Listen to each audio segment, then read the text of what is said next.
we chose to highlight in this program. There are many, many, many versions of the Gita, many interpretations of it. So if it's something that you read this one, you're like, I want to check out these other ones. If you want to check out one that's written by a female compared to one written by the male, kind of like we did with the sutras and Nishala Joy Devi's interpretation.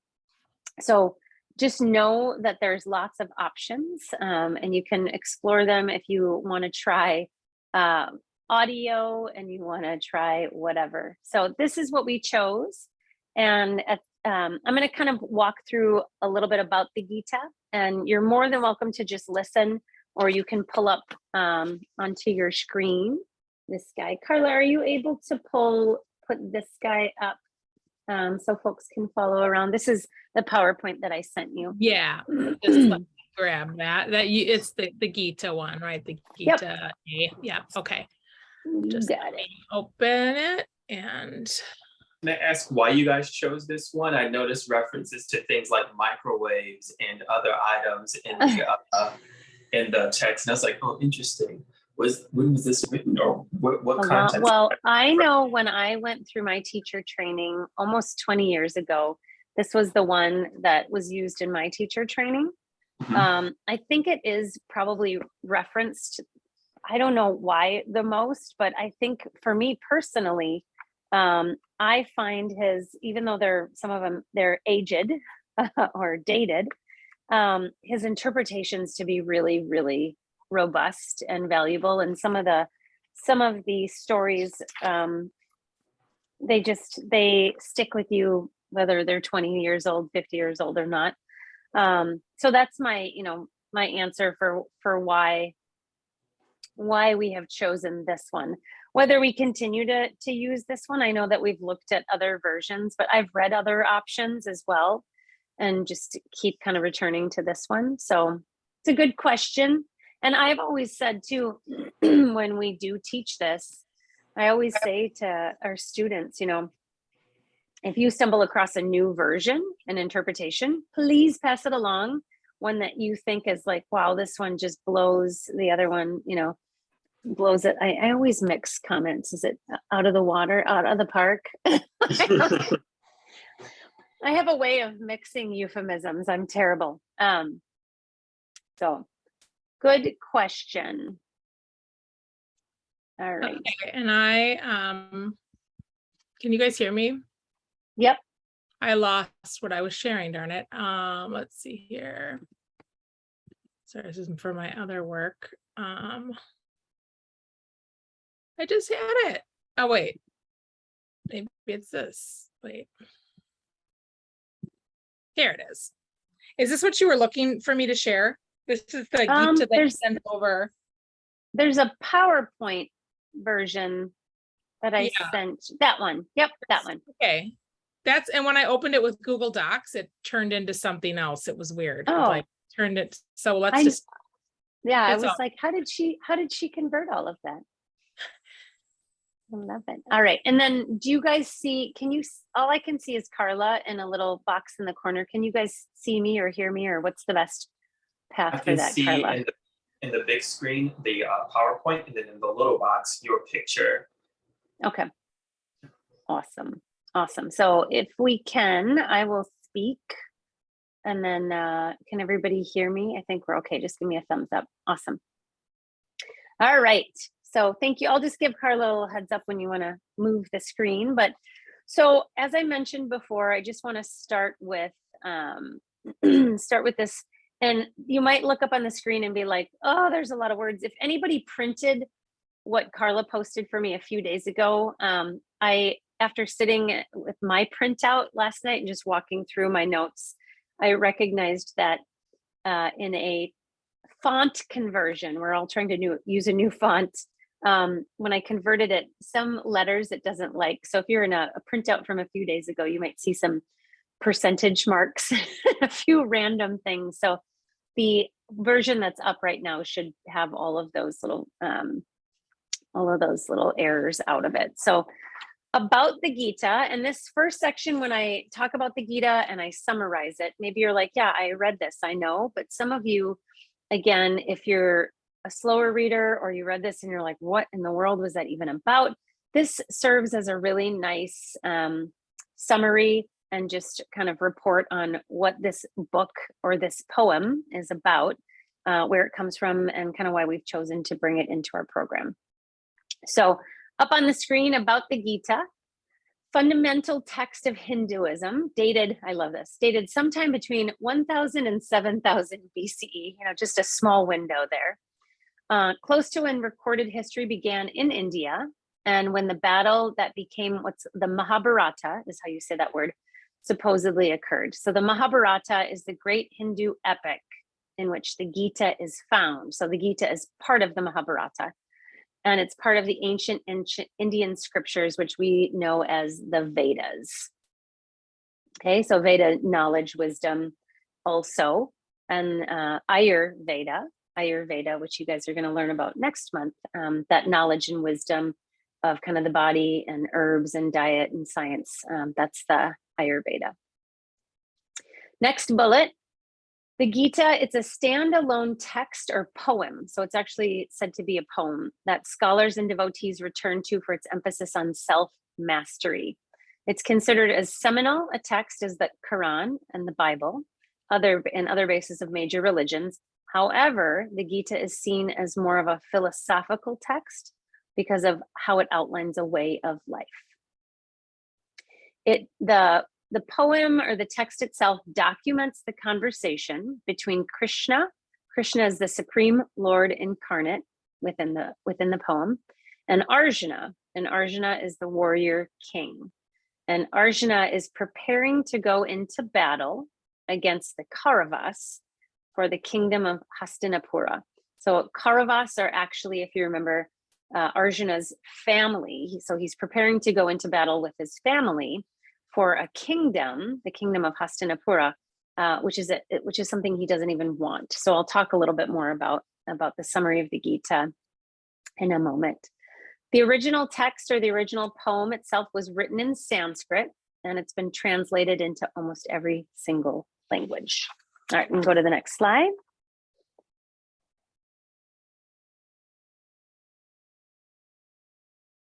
All right, and if anybody, I can only see one box of someone on the bottom. So if anybody has a question or wants to stop while I'm speaking, just unmute yourself and you can speak, and I'm totally fine with that. I don't want to miss a timely or topical comment as we go through. So totally fine if you want to do that. So summary of the Gita. So the storyteller behind all of this is, and I should say this too, it's not just in the book that we are looking at. The story is the same. What is different about what we suggested you guys read is his interpretations that follow each of the slokas, okay?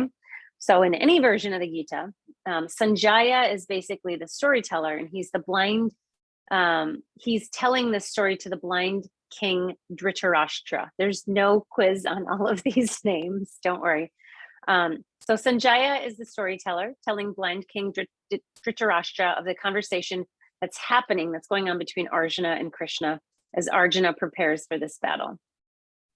After seeking guidance from Krishna, both Arjuna and his cousin were given the option of Krishna's wisdom as a charioteer during the war or Krishna's army. So Arjuna chose Krishna's wisdom, cousin chose the army first. And if you remember from the book, if you remember or not, he actually loses this in a poker match, essentially, right? They're playing a game and he loses, and they decide after the loss in this game that they need to go to battle, even though Arjuna's like, I don't even want this land. Even though it's rightfully his, they're going into battle to fight for the land, and Krishna offers up to them, all right, we're going to go into this war. One of you can have my wisdom, and one of you can have my army. And his cousin chooses his army, and Arjuna therefore gets Krishna's wisdom. So Arjuna chose Krishna's wisdom, and Krishna is by his side during the entire battle. And the last line here is really important.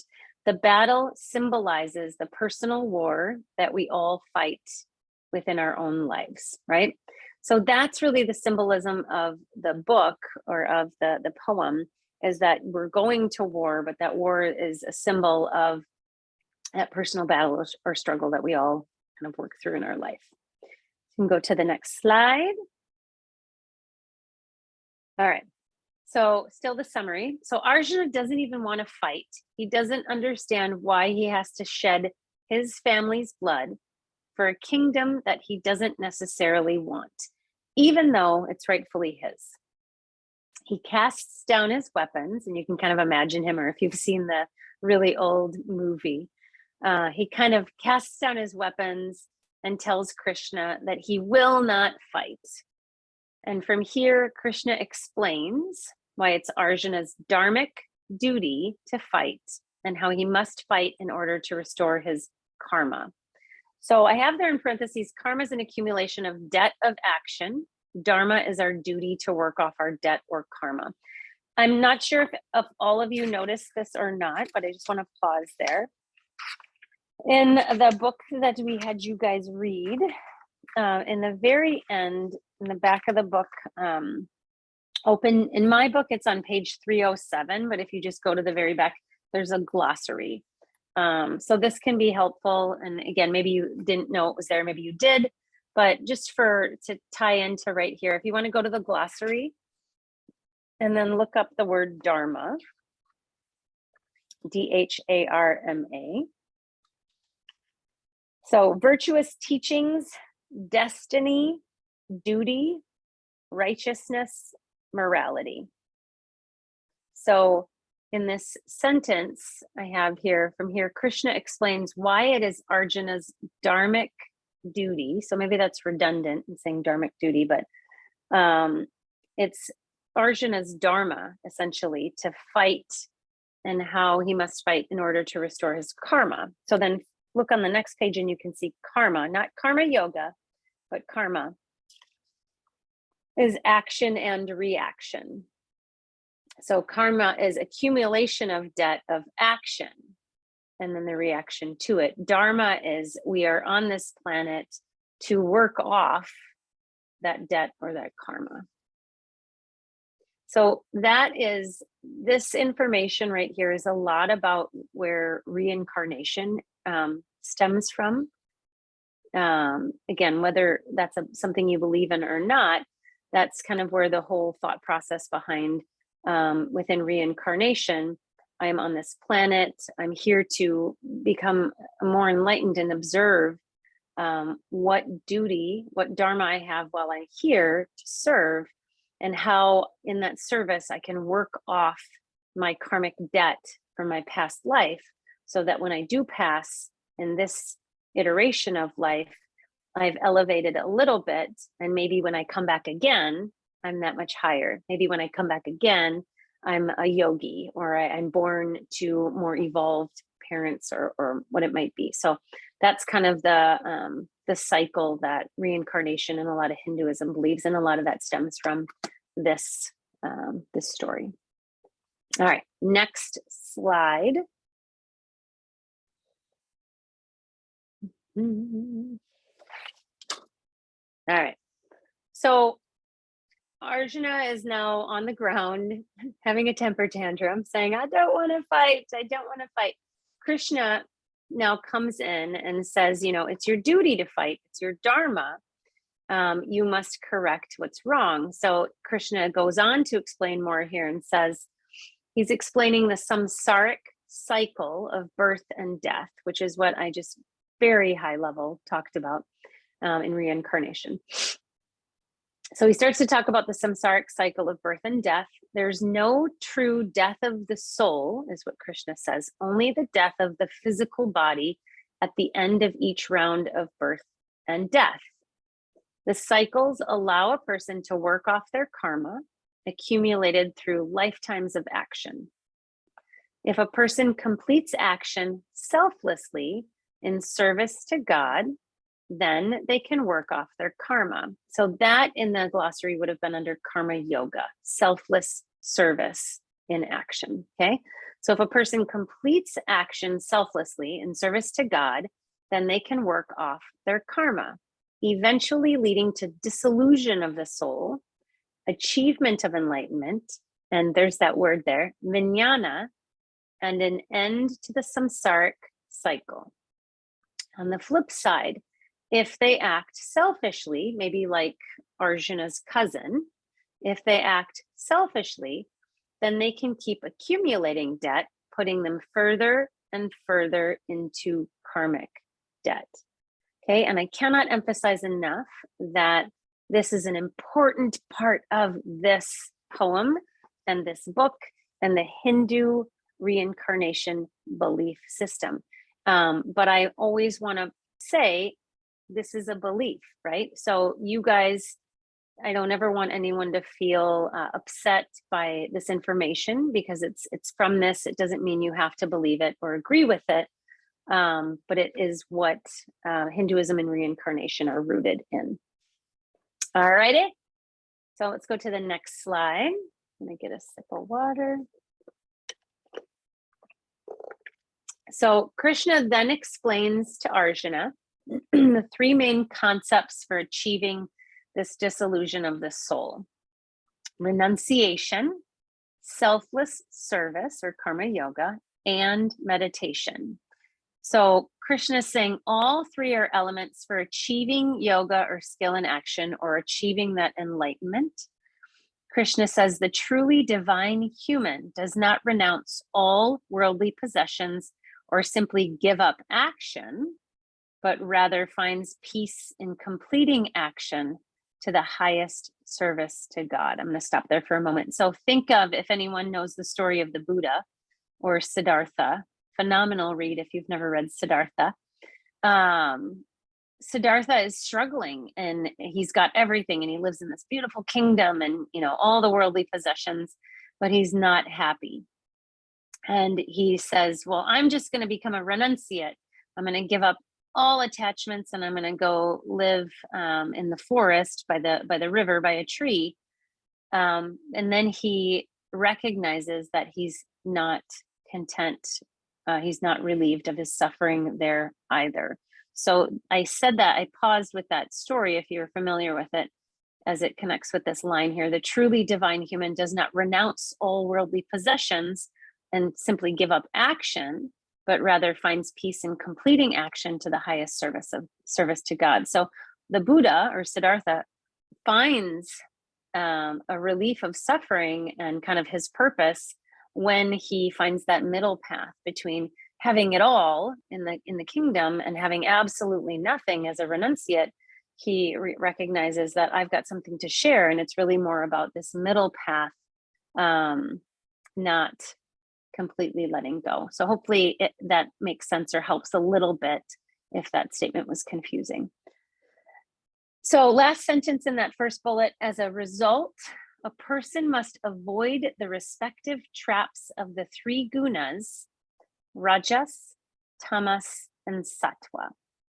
So we're going to talk a little bit more about those three gunas at the end of this lecture. So in the last slide, I'll come back to that. But just a quick reminder at this point, rajas is our physical body, and it's the movement, and it's the go, go, go, kind of that excess energy. Tamas is more of the lethargic, stillness, more depressive, heavy energy. Both can pull us. They can be respective traps. You can think of the anxious type A person, they're being pulled by that trap. You can think of the tamasic, maybe depressed person who can't get up, can't leave the house, overeats, overdrinks, that kind of stuff. That can be another respective trap that's pulling us away from our highest potential. So rajas and tamas are kind of the two extremes. And people will often say, well, how can sattva be a trap? How can peace and purity be a trap? You can think of that in the sense that you might, like the Buddha or Siddhartha might say, I'm going to go to the most peaceful place ever, or I'm going to go live in an ashram, or I'm going to do this, and I'm going to surround myself by all the peace and do all the peace. Well, that can be a trap as well, because that can almost be an avoidance, right? It can be a stepping away of the realities that are the life or the world that we live in, And that can be just as much of a trap for some folks as others. So I hope that made sense. Yeah, go ahead. I think something that might be helpful. There's something that absolutely. I can't remember where I read it, but it said the presence of a social order is not necessarily the presence of a just order. So things can appear to be sort of good and organized and kind. And just because you can't see the negative or unjust situation doesn't mean it's not there. So I think it may seem like peace, it may seem like purity, but there may be a marginalized group that you don't see, like disabled people and yoga. Like I was thinking about what it means to have a yoga class for a deaf person who's interested in taking the class that I have. And I'm like, oh my God, I never really thought about how critical my voice and someone's ability to hear was to what I've learned. And I'm completely unequipped to help this person participate. So while everything looks great from the outside for the class that I have, I know it's not well suited for a person who's deaf. So I don't want to feel peaceful or pure in that. I want to take up the challenge, embrace the tension. I think that would be sort of counterpoint to the peace or purity. Yeah, thank you. Yeah, so if hopefully that helped you guys a little bit too, just in the understanding of sattva and the peace and purity, and how from the outside something can appear a certain way, but we can have a lot of struggle within us, or avoiding the struggles by putting yourself in the most peaceful place ever, might just be an avoidance. So however that speaks to you. Next bullet on the same page. So Krishna then tells Arjuna that the highest form of meditation comes when a person not only can free themselves from selfish action, but also focus entirely on the divine in their actions. And I don't know if you guys remember this interpretation or the follow-up story that Satchidananda talks about in our book, but this the story when we look at this sloka, and he says, I'm not going to get it verbatim, but even in the end of life, there was this person who was serving God. Everything was about God and their service and meditation, even until they walked off a cliff. And even as they walked off the cliff, in those moments, their thoughts were on a higher power, on God. And I just remember that interpretation, and it's highlighted somewhere in my large book, but maybe that jogs some of your memory and you remember that when you were reading. So when someone achieves divine union with God in meditation, then they will ultimately find freedom from the endless cycle of rebirth and death. He who truly finds union with God will find him even at the moment of death. And that's the story I was just referring to, the interpretation. So in the Hindu world, and again, there's all sorts of belief systems out there. These would be the words like nirvana, enlightenment, where maybe that endless, that samsaric cycle. I've been on this planet, in 18 different lives, and I've paid off. I've worked off my karmic debts. I've served, and now I am elevated. And when someone achieves that divine union, then that endless cycle of rebirth and death, it ends. So again, this is the belief system of the Hindu world, and this is the kind of the belief system of reincarnation. Any questions on that? And again, it's not coming across in a dogmatic way. This is sharing the information. All right, you can go to the next slide. So Arjuna still seems to lack faith at this point, and he needs evidence of Krishna's divine powers. So if you remember in the reading, this is where Arjuna's like, I still don't believe you, and kind of the proof versus faith. I need to see. And what happens is Krishna appears to him in his most powerful and divine form. And if you remember, he comes across as like the most beautiful mountain, the most beautiful and powerful bird, and the most beautiful, but then also the most destructive. And so Krishna shows Arjuna this not just how amazing and powerful he is in a beautiful way, but how powerful and destructive Krishna can be as well. And Arjuna is asking for it. He's like, I don't believe you. I need to see it. And then he kind of gets to that point where he's like, stop, it's too much. Arjuna sees him with the power of 1,000 suns. And he suddenly realizes that enlightenment can bring him. What enlightenment can bring him. And he now has faith because he's seen Krishna in all of his forms. He now has complete faith in this yogic path that Krishna has laid out for him, the renunciation, the selfless service, the meditation. So from there, Arjuna goes on to ask Krishna how he can receive the love of God.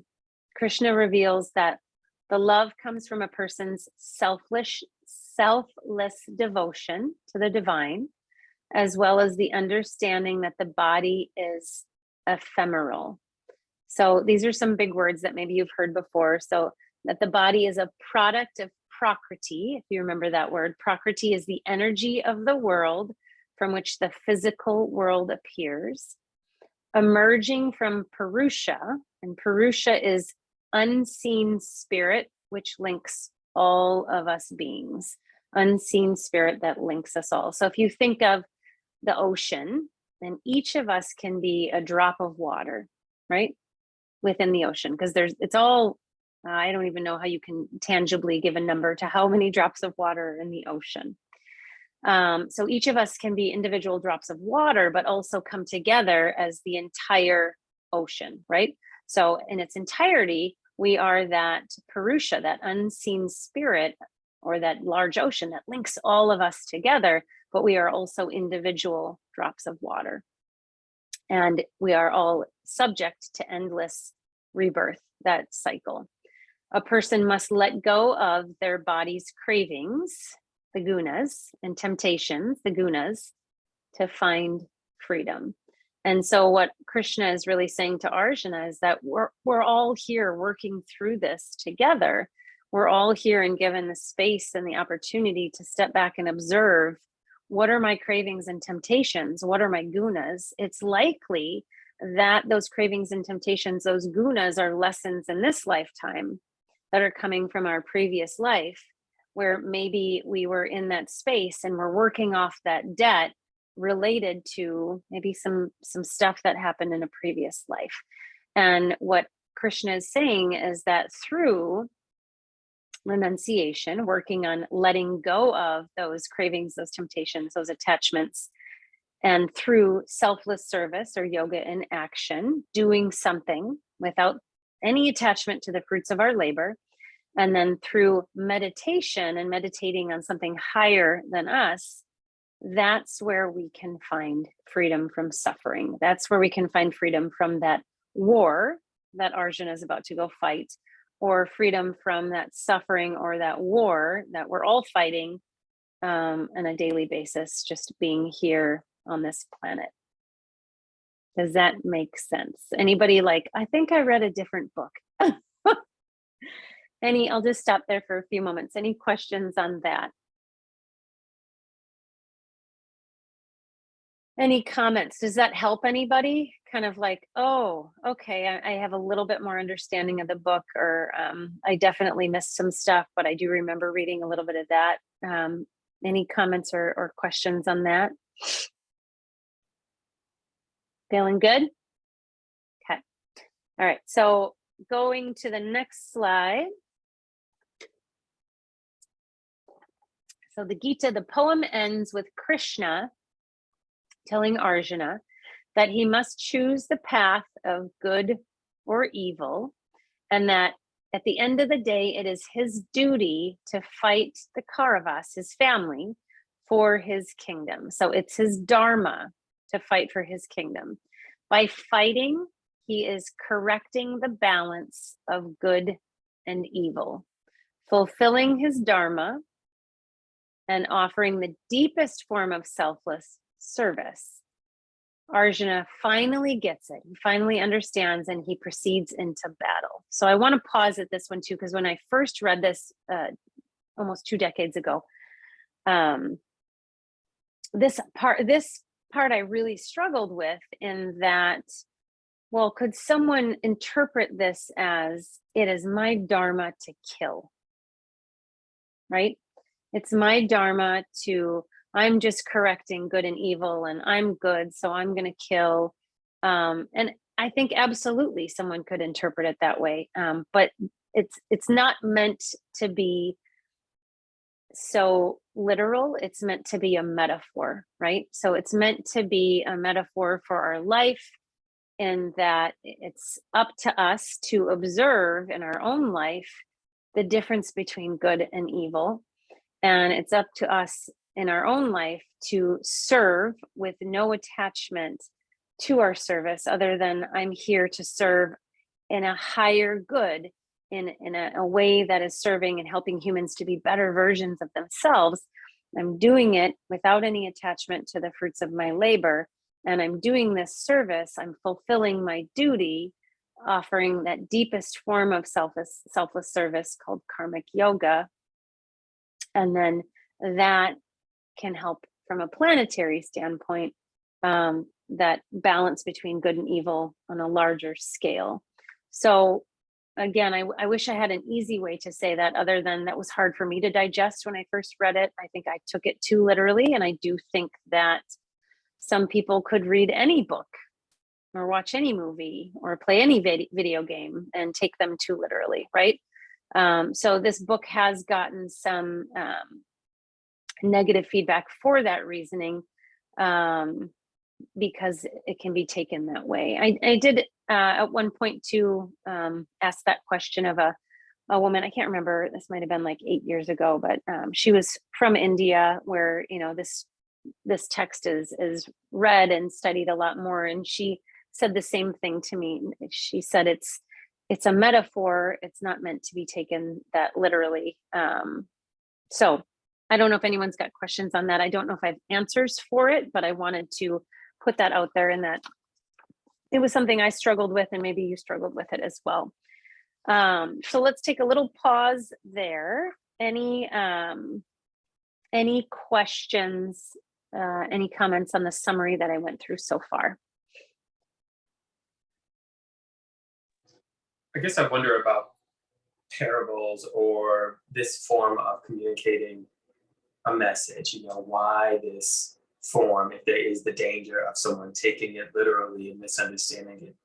Do you have any response? I mean, I do, just in that, I mean, how many thousands and thousands of years old is this poem, is this text, right? And maybe when it was written, I think there's always been good and evil. There's always that risk. And I think that, I mean, it's just, it's a way to get a lesson and wisdom out there. And I think, I mean, the hard part too, when you go through and read the Gita, and it, go through and find with a fine-tooth comb, it even talks about that we are all the same, and we can look upon a piece of cow dung or a piece of gold and see it as the same thing. And that it talks about humans in the same way. We are all that, coming from the same place and the same source and the same beauty. And when someone acts out of character, does something, murder, kill, thief, whatever it might be, it is not their true self acting. It's their imbalance. It's their ego. It's, all of those things acting. And I think, and that's talked a lot about in the book as well, right? I don't know if you remember reading any of that, but it's talked about that if that person commits that crime or does that heinous thing, it's not their true self. It is the imbalanced self. And if they could come back to what Krishna is advising, if they could come back and witness what were the gunas, what were the temptations that pulled me away from my true self, that guided me to do such an awful thing, and then can I find and serve a God, a higher power? Can I release my attachment to those gunas? Can I come back to my perfect self and correct that good and evil? So I think it's a very forgiving way of looking at it. But I think at crime in general, and I think, I mean, we could open up a can of worms here with a big conversation of, someone could take this and read this literally. And if I think someone does read that literally, it's likely that in a past life they're coming from a yucky place. It's likely that maybe they were born into a family that wasn't as loving and supporting and helped them get to a healthier mindset or morals or life purpose, and that person has that good in them, but their conditioning, right, has gotten them to a place where maybe they read that as, I need to do this evil thing. And again, it's a bigger, broader, like everyone should have this opportunity to come back to their perfect higher self. And how do we get there, even with some really, really challenging cases of folks, again, like I just described, who maybe are born into really awful, toxic environments, and they have a lot more work to do to even get to a place of maybe where you or I are at. Maybe we're struggling and suffering in our life, but maybe we're in a place where that thought wouldn't even cross our mind. And Hinduism and reincarnation would say, well, we've done some work already to even get to that place, and we can keep evolving. But it doesn't mean that the human who maybe has done some horrible acts doesn't have that opportunity to pay off their karmic debt as well, to get to a cleaner, healthier space. So it's a challenge. It's definitely the book club topic that comes up a lot when we talk about this book. So I wish I had like an easy answer. Like, do you just take the book away? I don't think that removes hate. I don't think that removes anger or pain. People will find other tools or other resources, but I don't know if that answered your question, but it's really been my interpretation, or my how I spiral with the topic within the book, and also how I bring it, try to keep going back to, we have some folks in this world and this planet who are awful, awful humans, but we're all the same. And what got them, what conditioned them into that space, and how can we help them, right? Like, how can we help them heal? And I think that's what Krishna is telling Arjuna here. We can look at it in a small scale or in a big global scale too. Anybody else have a question or comment on that? Carla, if you want, you can set I'm gonna pause. We'll come back after lunch to the next part, but I want to go through our sloka sharing next before we break for lunch. So you can bring us back. Now I can see all your faces. Yeah, I know I just rambled a little bit there, but was that helpful? Does anyone have anything to add to that, or questions? Yeah, go ahead, Jenny. An answer that I think might help you, Lorenzo. I think I mentioned we've been reading through the Bible with my church, and we're up to Chronicles, and it's amazing the things that God condones. So, and I know you have a Christian background, that's why I'm bringing it up.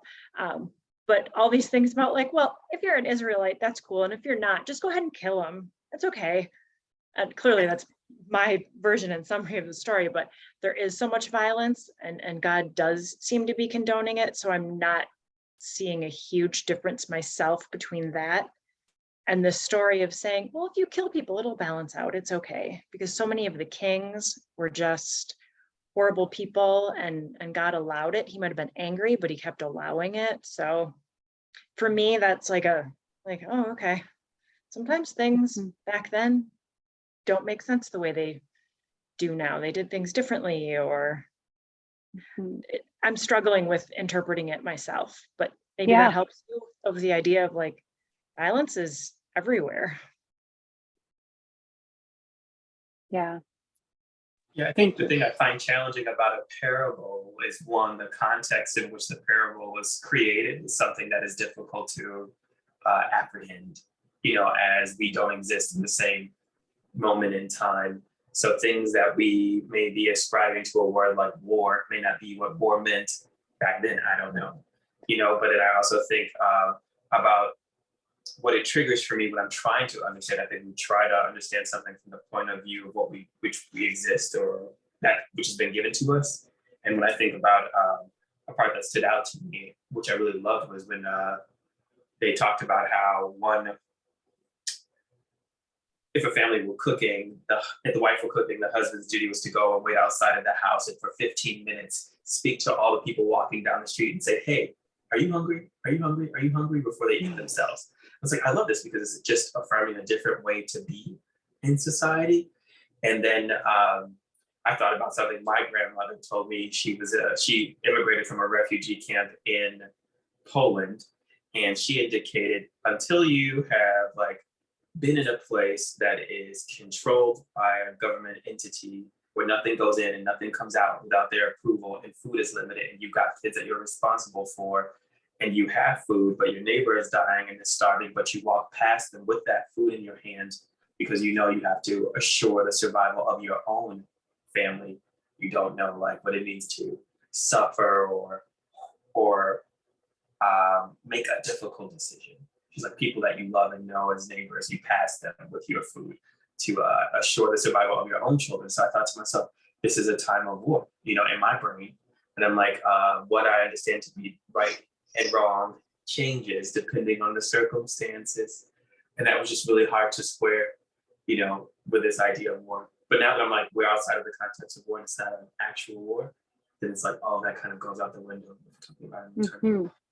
But I think that is the danger of speaking in parables, that people then project onto it the meanings that they have in their own lives. And I just wonder, can we have just spoken more directly? Like Jesus tells all his stories in parables. Why Right. do that?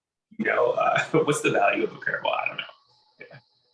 I think it's a great question. It's probably why I paused on that slide too and said all the things that I said, because I interpreted the first time I read it, I was like, what the hell is this? They're just giving people the freedom to kill?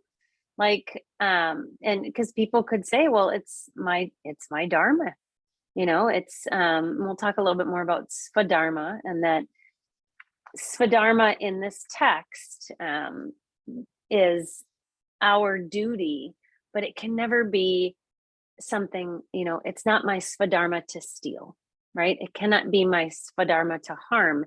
It has to be something that's tied into selfless service for the greater good, So again, that might be, why couldn't they be more literal? Like in this, dharma is this, and your dharma can never be to do something to harm. Well, then why is Krishna telling Arjuna it's his dharma to go to war and kill his family? And I think the harder part for me, and this is again kind of where this becomes a book club, is Krishna is saying it's your dharma to do this and correct what's out of balance between good and evil within your family and energetically. And hey, Arjuna, you know what? If you don't go and fulfill your duty, I am this all-powerful God, and I have the power to do it and correct it anyways. And that's a heavy hitting thing for me. Well, it's like, well, if Krishna is saying that and Arjuna doesn't go to war, then what does God have the power to do? Like a plague, like a fire, a flood, all those things that we also read about in the Bible, right? What does God have the power to do anyways to correct that imbalance of good and evil? If Arjuna doesn't go to war, Krishna's just going to do it anyways. So Krishna's saying, so you might as well go and pay off your karmic debt and fulfill your duty. If you don't, I'm going to do it anyways. So I don't know if anyone has any reaction to that, but that, I respond to, and some of what we're talking about now is in later slides. But when we get to it later today, if we've already talked about it, we can skip it. But that always kind of smacked me in the face too. Every time I read this, I'm like, whew. So I don't know if anyone has comments or things to say on that either. Or it's just a parable.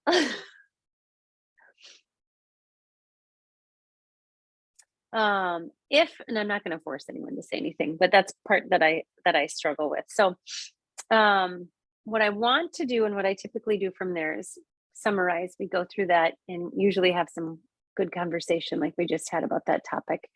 And then before lunch, I just want to go through and take that time for each of you to share your sloka, your favorite sloka. We have a smaller group, so if we have extra time, we can go around, and if you've got two, we can do a second one. But how I like to do this is we'll kind of go through, you can tell us your favorite sloka. Some people have different versions of this. So what I usually ask people to do is, for instance, say, my favorite sloka is in chapter 15. It's sloka number 5, blah, blah, blah. And then you can give a page number if you want, but the page numbers aren't always the same for everybody. Okay. So I'm going to start because then you guys can kind of see how it goes. And also this resonates with what I teach and what I say all the time. So my favorite sloka from the book is in chapter 3. So you go into chapter 3, sloka number 35. And this I also have in the latter half of our presentation PowerPoint.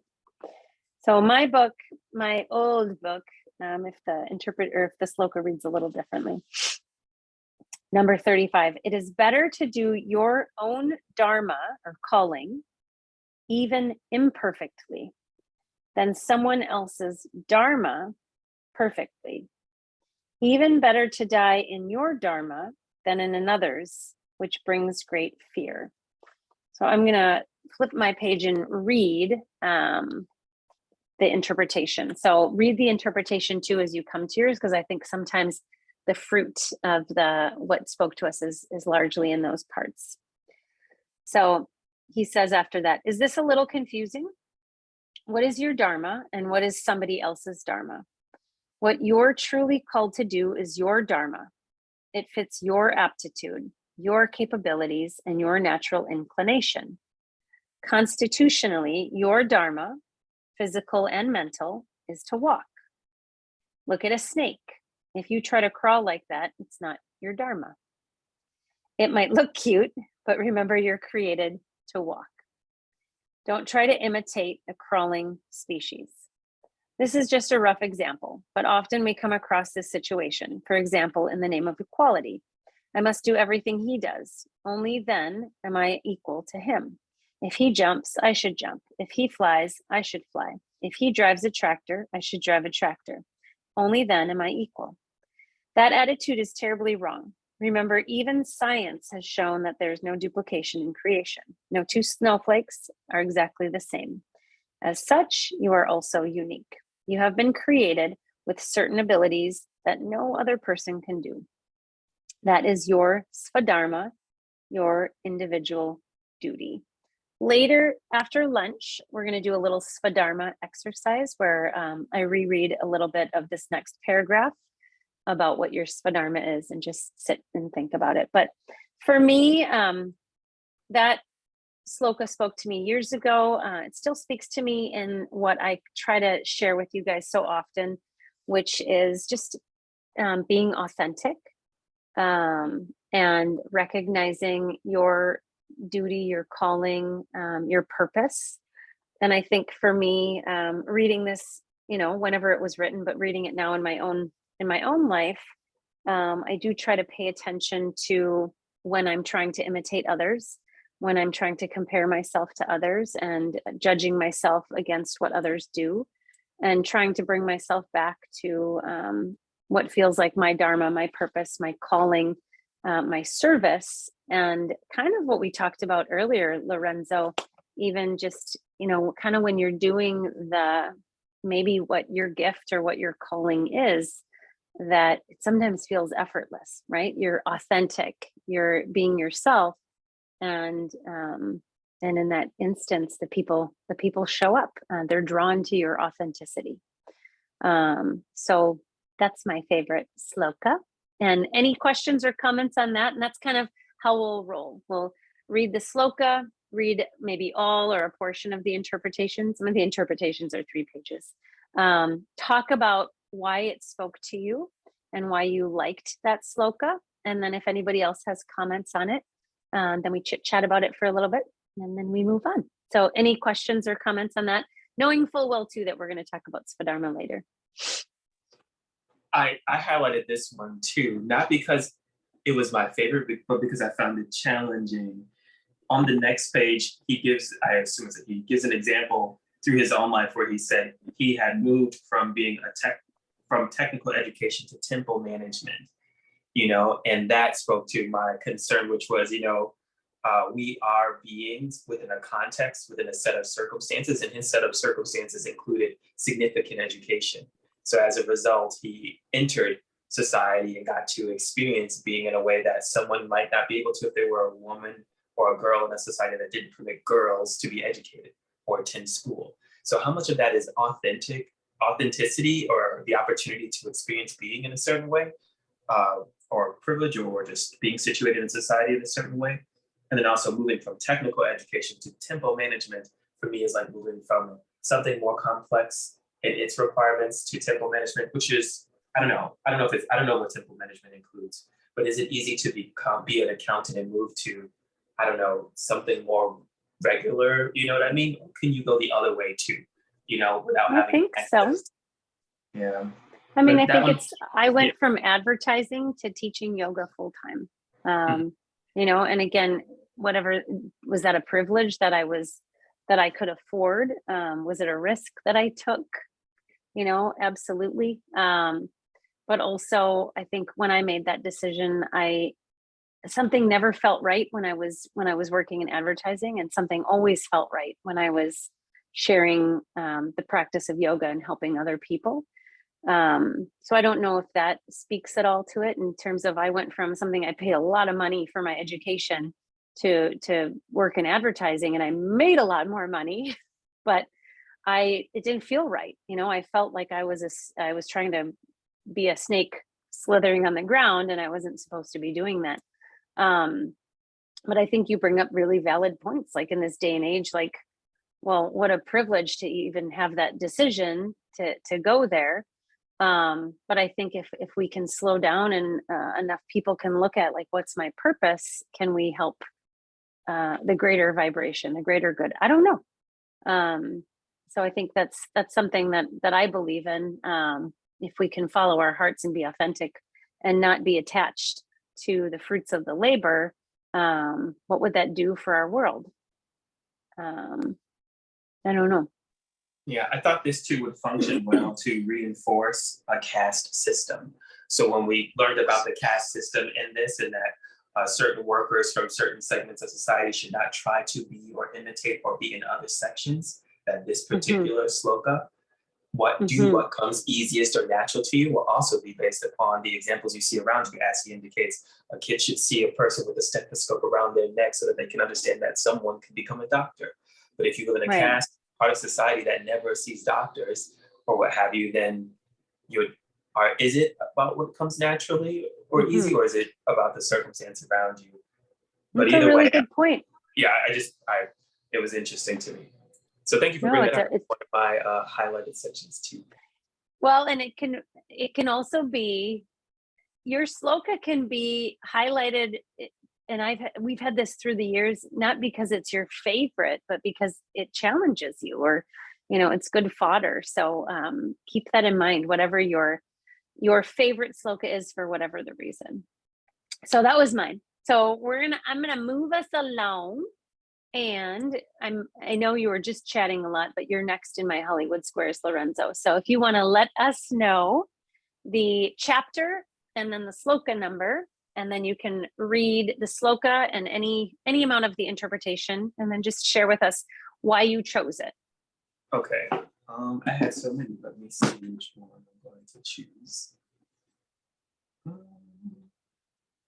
Sorry, bear with me for a moment here. Unless someone else is ready right away, then I can. Oh, I think I might have found it. Is anybody else ready? Right? Oh, you got it? I think so. It is in chapter 4, and it's number 23. And it says, when you let go of all attachments and experience liberation, your mind becomes absorbed in the truth.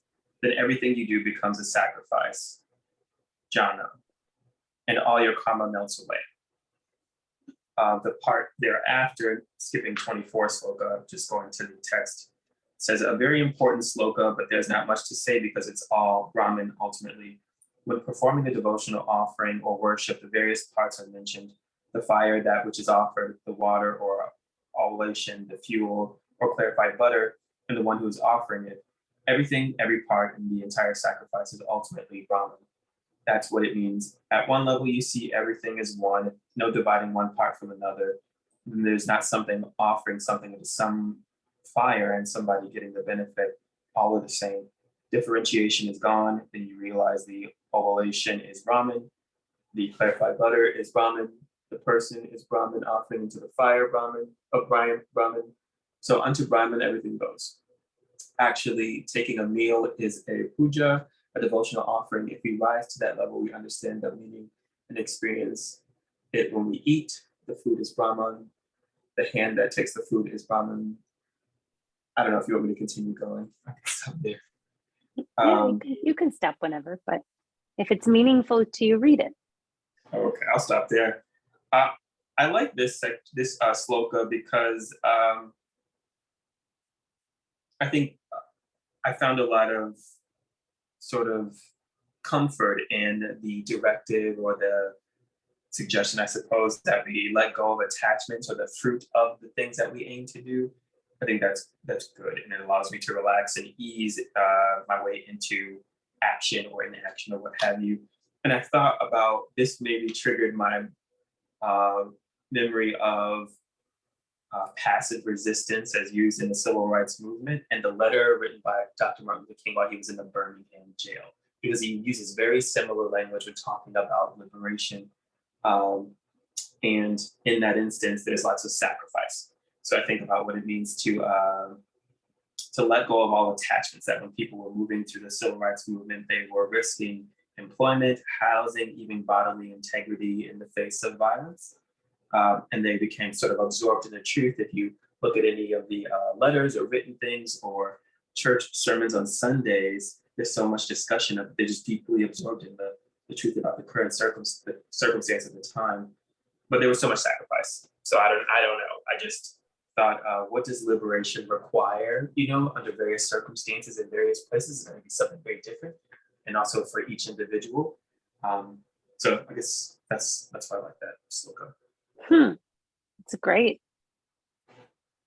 Anybody have comments on that? Or I always love hearing what people pick. So thank you, Lorenzo. I have in my Hollywood squares, I've got Risa next. Will you remind me, is it more of a S or a Z? Am I saying it right? It doesn't matter. Risa. How do you like to hear it? Risa. Okay, good. I'm like, I thought I was saying it right, and then I'm like questioning myself. Awesome. All right, go ahead, Risa. So I highlighted this one because I think it's a theme throughout the book, but I think this is the first time it like clicked. So in chapter 8, and it starts out with a bunch of them, and it clicked kind of in his explanation, not in the actual sloka. So, okay. But I think it was. I was just going to say, if there's one sloka you want, and then you can read more of the explanation, or the last one. So therefore, think of me constantly in fight for what's right. And I like that for what's right part. If your heart and mind are given to me, then you will surely come directly to me. And then let me see which part, because this is a long explanation. So Krishna has a clever way of doing things. Know that behind all the different reasoning, his aim is to make Arjuna face the situation, fight, and not run away. If you read the whole Gita, you keep coming across this hint: get up and fight. The underlying purpose is fight your war. And then there's a paragraph then like a while later under that same thing.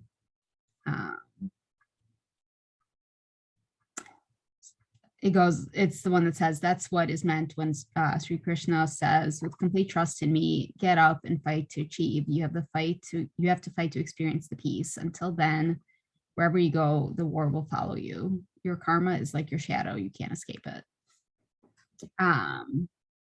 And I guess the reason I picked this one is I think it like kind of clicked that they're talking about an internal battle, and we're all, none of us are like purely good or purely evil. We all have, things we have to work through, like, whether it's like we're judgmental or we are a control freak, like I am, like we all have all these parts. And I think when he said fight your war, it like made me realize he's talking about all these internal good and bad. And, we can't, if we don't fight the war, then sometimes like the parts of us that are less virtuous can take over.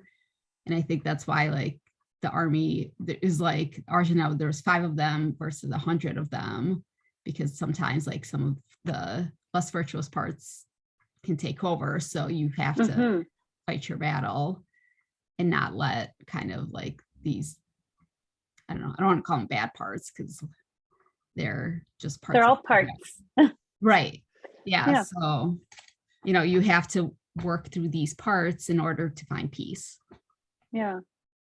It's such a I love that one too. Thank you for sharing. And it speaks to also just yoga in itself, right? Like we can, in the practice of yoga, we're trying to observe and witness what comes up in yoga and meditation, and then purify, whatever it might be, that toxicity that might come from past experiences or from food or from whatever environment, and come back to our more kind of balanced, healthy self. So if we've got parts that we're purifying, practicing, it's just, that's the practice of yoga, is helping us to come back. Yoga therapy, what I practice, believes that we have to look at all of those koshas, right? All of those layers. And if we don't look at, to use your languaging, your parts, the war will come back. I've had so many people come to me in my field with, I've got this shoulder injury and it just, won't go away. What might have nothing to do with the shoulder, it might have more to do with the heart or the emotional heart, or parts or things that haven't been healed. And it's going to keep moving. It's going to go from the shoulder to the hip to, and yoga therapy really believes that if we don't look at the whole person in those manifestations, then it's eventually going to manifest as something that is no longer, we're no longer able to work with, or we're no longer able to help or treat. So that, when you reread that this time, that's what I was hearing, the same thing. Like we have all of these things and our war is going to keep moving within us, and until we actually fight it, until we actually sit in meditation and sit with what comes up, versus running. And I wrote down, because I like the connection to like the first sutra around like mastery over the roaming tendencies of the mind is yoga. Because to me, that's what it's saying the same thing. Yeah. Very cool. Thank you. Thank you. Thank you. Any other comments on that, or? Good. Awesome. Thank you. Next in my squares is Jenny. Jenny, you can share, again, doesn't have to be favorite because it makes you feel all warm and fuzzy. It can be your favorite because it challenged you. And just let us know the chapter and the sloka. So I don't know where my book is right now, and I just typed something up. And I was like, oh, homework, I'm going to write this down so that I have it here and I know where it is, etc. So, it's in my own words, but I hate change, Riza, because you can't control it. I'm a control enthusiast. I'm gonna use that. I like that. Totally. Yes. I stole it from someone else as well. But the idea that there is change and nothing is permanent is what I wrote down, and that we just have to deal with it. And so I started thinking about that, and I'm like, oh wait, the clock is constantly changing. It's a different hour, it's a different minute, it's a different second, it's a different year, whatever it is. Our hair grows, our fingernails grow, our skin flakes off. Everything around us is constantly changing, even though we might try not to. And it's horrible for me. The first thing I thought of, and it's funny that we kind of started off this way, or my mind just went there because of this, is that winter feels so long to me. I also like people who do bad things are bad people. I have that judgment in my head often, and it's not true that they aren't permanently bad. It's just a decision sometimes. Disagreement in a relationship lingers and the wrongdoing is brought up over and over again. I can get caught up in the idea that this is hard and I will never be good at it, whatever it is. Or that things are the way they are always and cannot be changed. And of course, too much change is bad, so I wouldn't want that anyway. I'm currently deep in a situation in my life that feels like it's never going to end. And reading this did give me some relief in knowing that it will change. Being a concrete, analytical thinker, I wrote control enthusiast, rule follower, doesn't always allow me to have creativity to see what might become. And as far as creativity, I'm not talking arts and crafts. I do have the lack of an ability to think outside the box. And so this reminder that I need to learn to tolerate change, and nothing is permanent, and that's actually a good thing. That came at just the right time for me. That's awesome. And that can be, too, where if you play that globe game with this book, like, and a month or a year from now, flip open and point, and it might be interesting to see what sloka comes up for you next. But it'll different things will speak to you at different times, and I think that's a really good one for a lot of people right now. So thank you for sharing that, and for all your notes too. Yeah, go ahead, Carla. Sure. Sorry. Jenny, did you say what chapter and verse that was? No, I don't know where my book is, and I didn't write that down. So Okay. She forgot, but she read all of her notes that she had taken on it. Because I feel like it was close to the one that I had picked. But yeah, if you do find it, Jenny, at any moment throughout the day, you can always come back and let us know. Okay. Awesome. Thank you for that. Carla. I did a lot of, admittedly, sorry, there's some drilling going on outside. Hopefully you can't. You're good. I did a lot of the audio booking of this, so I don't even have the book on hand. And I took a lot of notes and watched and listened to some YouTube things while I was working throughout the week. But the one that I saw was chapter 2, verse 14. And it is all the senses contact the objects of the senses, feeling of heat and cold, pain and pleasure arise, Arjuna. These sensations come and go, they're impermanent, patiently endure them, strong soul. And I just really liked that one because it was sort of like a nothing's permanent, things continue to go. That means, the good news is that means that all the bad stuff is not permanent. That also means that the good things aren't permanent as well. So just to be aware of that. And, as it was not too long ago where somebody had, I can't remember what it was, but my son would come home and be like, I had a bad day, I had this. I'm like, no, I think you had it. I'm like, it was the whole day bad, or did you just have some bad moments that you are now chalking up to this bad day? And, that's not going to be the same day tomorrow, because all of these things are in constant movement and they're passing. And I think that helps a lot of people who might feel like when they're in that, a state of a complex, or they can't get out of this thought or mood that this will pass. I had to deal with this with my daughter last night, late at night, or little late night chats when her brain is full of lots of things, and how she was feeling in that moment. She kind of enveloped into this, this is how I'm going to feel forever. And I'm like, you're not, it's going to pass. It's going to move. You have to kind of allow it, understand what those thoughts are teaching you, and they are going to pass. And you just have to allow and move through them instead of getting stuck that is the definition of your day, your week, your month, your year kind of thing. So Mhm.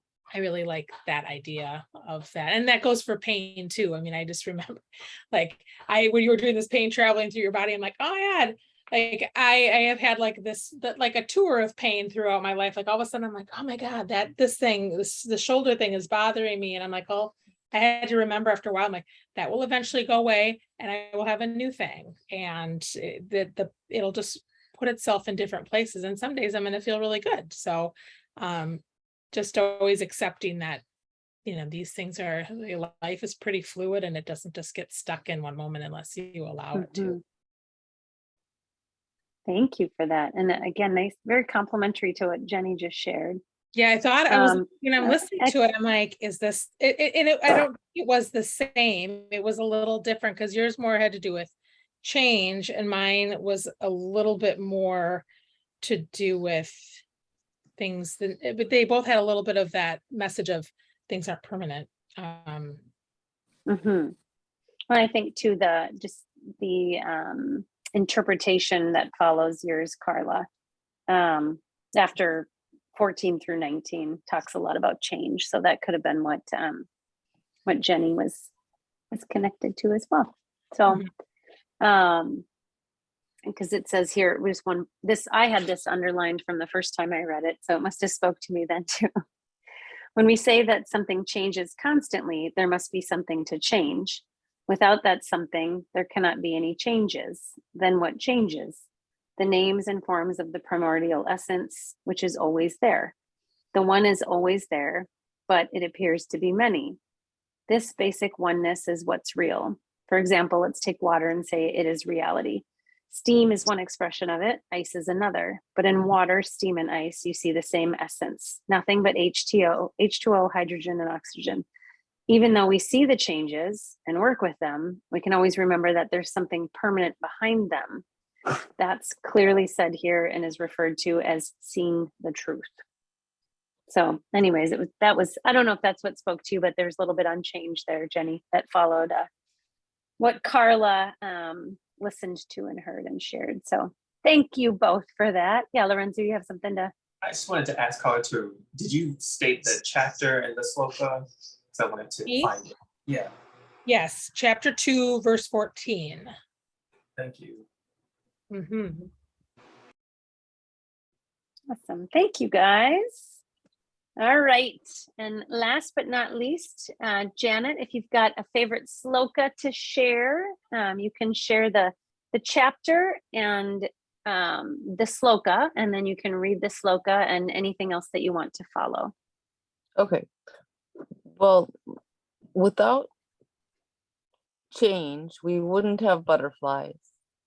That's the truth, right? And I've been on a butterfly mission all summer. The first time I did the chrysalis, the egg, the chrysalis, and release the butterfly. And in my life, all the hallmarks have kind of been shattered, the things I maybe expected to happen. And so I've been working with that in different ways for a while as things be revealed to me.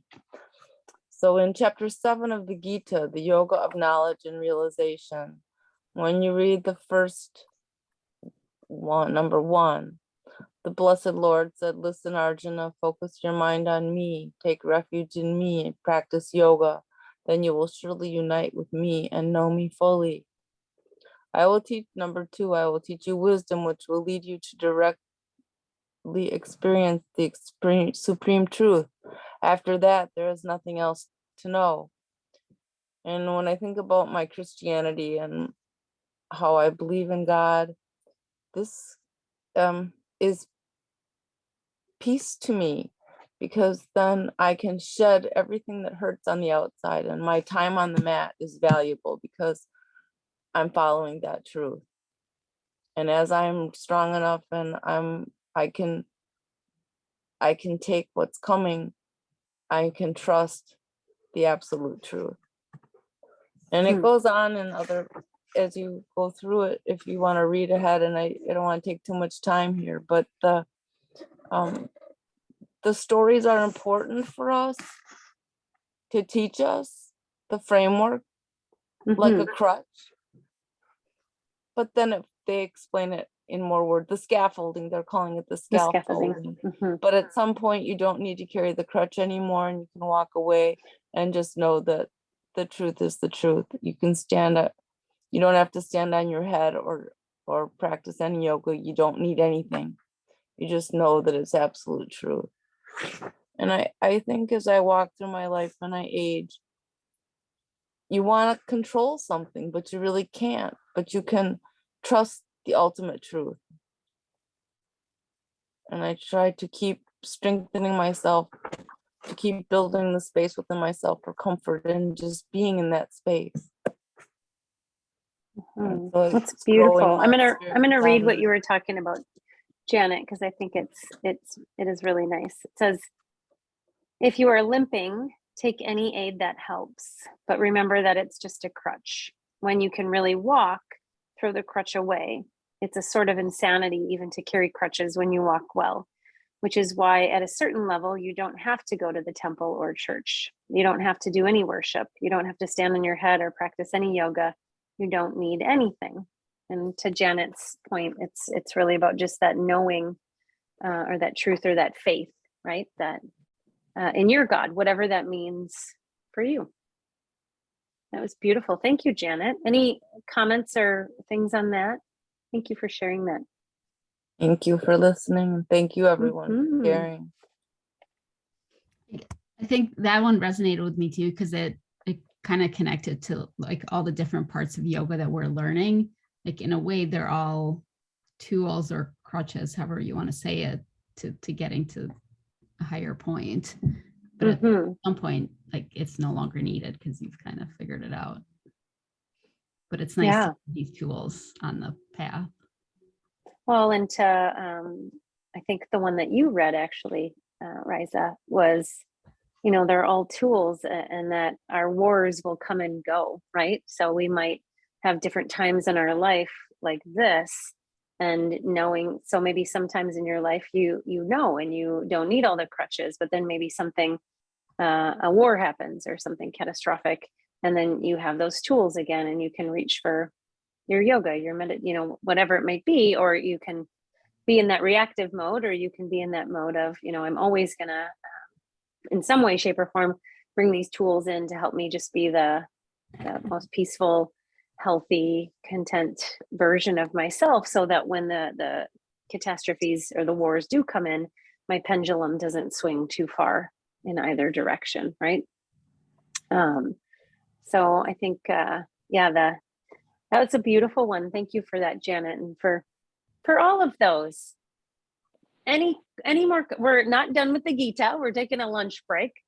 But before we leave one another virtually, any questions, any comments on just the few slokas that we shared with each other, or anything? What we're going to do in the second half of the Gita is I'm just going to kind of walk through Krishna's advice to Arjuna, those three, the meditation, renunciation, and yoga, and just look at the few slokas throughout the book that he talked about, read them and go through the interpretations of them. Some of them we may have already shared together. Some of them will be new. And then just a few things about proof versus faith, and then the gunas. So we'll wrap that up after lunch with the Gita, but this just gives us a nice break from the Gita. Can get heavy. So can clear your head, let it soak in, go for a walk, get some food in. And then we'll wrap up the Gita after lunch, and we'll tie a nice bow on it with the gunas and another mudra experience to follow that. So if I just said something that answered a question, like, are we going to talk about this? Hopefully I answered. Or is there any other questions or comments before we break for lunch? I guess I'd be curious at some point just to talk about how this fits into like a yoga classroom, or, I mean, it's clear how it fits into like a life journey and